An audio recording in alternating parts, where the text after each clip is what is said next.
राम राम सारे भाइयों और बहनों। मैं हूं आपका अपना मनीष राजपूत और आज फिर से हाजिर हूं एक जबरदस्त वीडियो लेकर। यार एक बात बताओ, सांप का नाम सुनते ही दिमाग में क्या आता है? डर, जहर, फुफकार, यही सब ना? पर कभी सोचा है कि यार ये जीव जिसकी शक्ल देखते ही हमारी सिट्टी पिट्टी गुम हो जाती है, उसकी भी तो अपनी एक कहानी होगी, उसकी भी तो एक जिंदगी होगी। आज हम उसी कहानी में गोता लगाएंगे। आज हम जानेंगे सांप की पूरी जीवन कहानी, जन्म से लेकर जीवन के अंत तक। ये सिर्फ एक जानवर की कहानी नहीं है, ये कहानी है प्रकृति के एक ऐसे सिपाही की जिसे हम अक्सर गलत समझते हैं।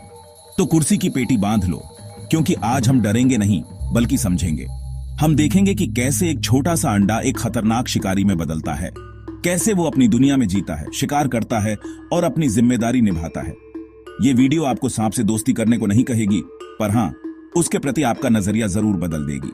क्योंकि इस दुनिया में, इस धरती पर हर जीव का महत्व है, चाहे वो छोटा हो या बड़ा, प्यारा लगे या डरावना। तो चलो यार, शुरू करते हैं सांप की इस रहस्यमयी और रोमांचक यात्रा को, बिल्कुल देसी अंदाज में।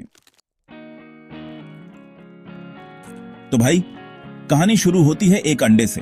बिल्कुल किसी फिल्मी हीरो की तरह सांप की एंट्री भी धमाकेदार होती है। कुछ सांप, जैसे अपना मोटा भाई अजगर, अंडे देता है और फिर किसी जिम्मेदार मां की तरह उन पर बैठकर उन्हें गर्मी देता है ताकि बच्चे सही सलामत बाहर आ सके।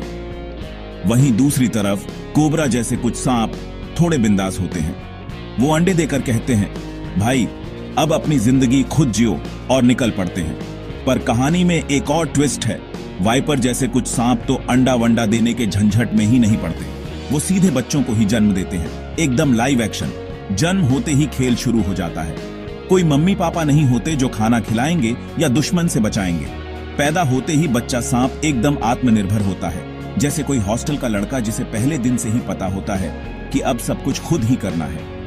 उसे खुद ही अपना पहला शिकार ढूंढना होता है, खुद ही शिकारी से बचना होता है। सोचो जरा, पैदा होने के कुछ ही घंटों के अंदर जिंदगी की इतनी बड़ी परीक्षा। ये दुनिया उसके लिए नई होती है, हर तरफ खतरा होता है, पर वो अकेला ही अपनी जिंदगी की जंग लड़ना शुरू कर देता है। यहीं से उसकी असली ट्रेनिंग शुरू होती है।